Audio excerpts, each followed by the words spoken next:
নমস্কাৰ বন্ধু বান্ধৱীসকল, আমাৰ ইউটিউব চেনেলৰ অন্য এটি ভিডিঅ'লৈ আহক। তেতিয়াহ'লে আজিৰ ভিডিঅ'টো আৰম্ভ কৰোঁ। প্ৰথম প্ৰশ্নটো হৈছে, জোনাকী কাকতৰ প্ৰথম সম্পাদক কোন আছিল? উত্তৰটো হৈছে চন্দ্ৰকুমাৰ আগৰৱালা।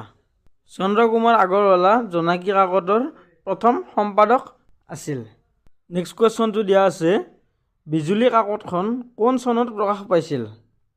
উত্তৰটো হৈছে 1890 চনত বিজুলী কাকতখন প্ৰকাশ পাইছিল।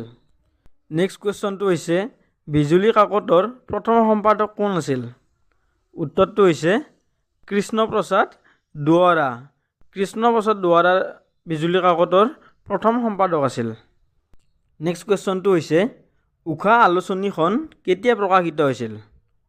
উত্তৰটো হৈছে 1907 চনত উষা আলোচনীখন প্ৰকাশ হৈছিল। নেক্সট কুৱেশ্যনটো হৈছে, উষা আলোচনীখন কোনে সম্পাদনা কৰিছিল? উত্তৰটো হৈছে পদ্মনাথ গোহাঁই বৰুৱা দেৱে উষা আলোচনীখন সম্পাদনা কৰিছিল। নেক্সট কুৱেশ্যনটো হৈছে, বাঁহী আলোচনীখন কোন চনত প্ৰকাশ পাইছিল? উত্তৰটো হৈছে 1909 চনৰ ডিচেম্বৰ মাহত বাঁহী আলোচনীখন প্ৰকাশ পাইছিল।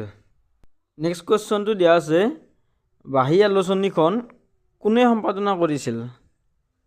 উত্তৰটো হৈছে লক্ষ্মীনাথ বেজবৰুৱাই বাঁহী আলোচনীখন সম্পাদনা কৰিছিল। নেক্সট কুৱেশ্যনটো দিয়া আছে, আবাহন কাকতখন কোন চনত প্ৰকাশ পাইছিল? উত্তৰটো হৈছে 1929 চনত আবাহন কাকতখন প্ৰকাশ পাইছিল। নেক্সট কুৱেশ্যনটো হৈছে, আবাহন কাকতখন ক'ৰ পৰা ওলাইছিল?